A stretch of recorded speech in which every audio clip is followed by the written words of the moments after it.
Welcome back, and it is now time to go to WWE for this week. Going to start with the results from the Night of Champions. For those of you that weren't paying attention, here are the results.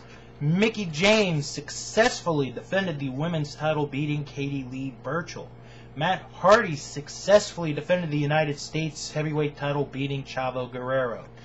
Kofi Kingston defeated Chris Jericho to become the new Intercontinental Heavyweight Champion. John Morrison and The Miz defeated Finlay and Hornswoggle to stay WWE Tag Team Champions. Ted DiBiase and his mystery partner, which turned out to be Cody Rhodes, defeated Hardcore Holly and Cody Rhodes to become the new World Tag Team Champions. The boyhood dream has come true for Cody Rhodes.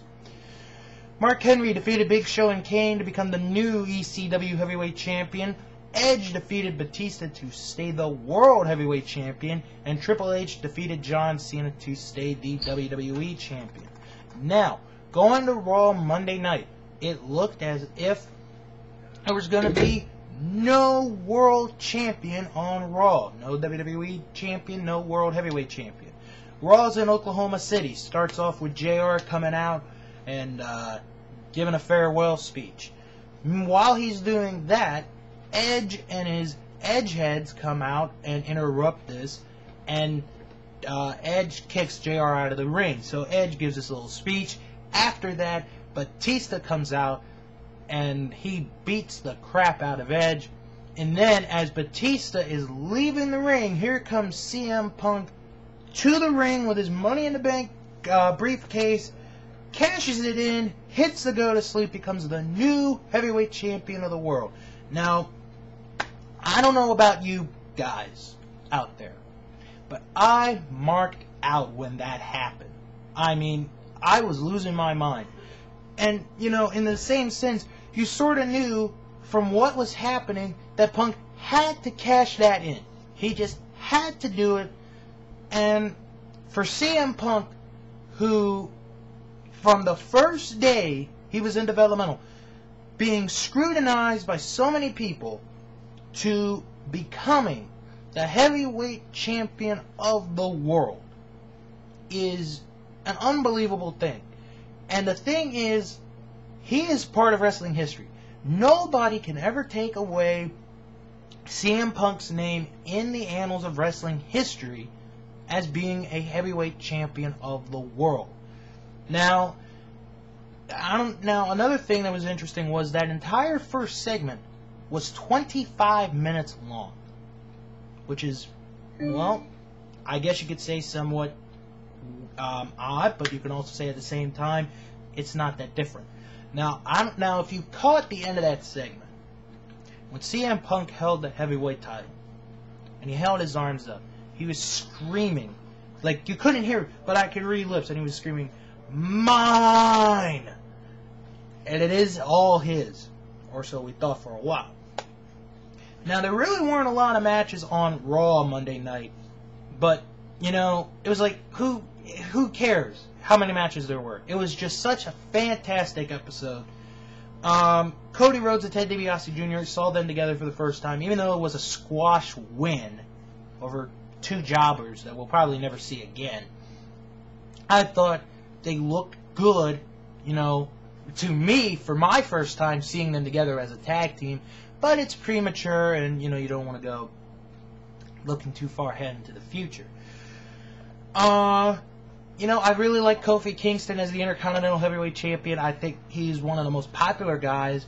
And, I think he's going to be great as Intercontinental Champion. I just hope he gets put in the right feud with the right person. Excuse me. But to me, the one thing that got me worried during that Raw was CM Punk defending the title against JBL. And when I was watching it, I was like, oh my god, CM Punk's going to lose the title to JBL. He's going to lose the title not even an hour and a half after celebrating the biggest win of his career, the biggest moment of his career probably. But fortunately, it didn't end that way. CM Punk is still the World Heavyweight Champion. Now, to me, I'm not expecting a 6-month reign for CM Punk as World Heavyweight Champion. As sad as I am to say, it's the honest-to-God truth. I don't expect CM Punk to have that long of a reign. Maybe there will be the Summer of Punk Chapter 2 like there was in Ring of Honor. I think he's going to be a great World Heavyweight Champion. He's got a lot of guys that he could work with. Batista, John Cena, Chris Jericho, Randy Orton when he comes back. There's so many guys that they could just, take advantage of and put in the ring with CM Punk and could have a pretty good match. But I'm just hoping, as a fan, that CM Punk stays World Heavyweight Champion for quite a while.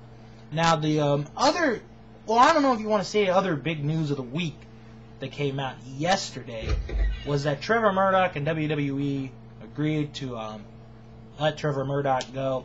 And, I've said this plenty of times, how much I loved Cade and Murdoch.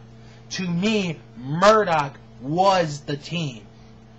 And Murdoch had all the ability in the world to be a very damn good wrestler. And, him going to SmackDown, I thought to myself, here's Trevor Murdoch. He's going to be used right. He's going to be, maybe a serious contender to some title. And now he's gone. And it really sucks because he has that ability, to be a very good wrestler. And when you're trained by Harley Race, who's one of the all-time greatest wrestlers, but it sucks. Like I said last night on the Facebook Smart Wrestling fan board, that I hope that the Indies are good to Trevor Murdoch, and I hope that Trevor Murdoch is good to the Indies. I know for sure that he's going to probably go back to Harley Race's promotion, WLW, World League Wrestling, over there in the Missouri area. But, I'd like to see Trevor Murdoch come back to the WWE as soon as possible, and maybe he could get that push that he really deserves. There is no card right now for the Great American Bash, so I'm not going to worry about that until next week. So TNA and Ring of Honor are next.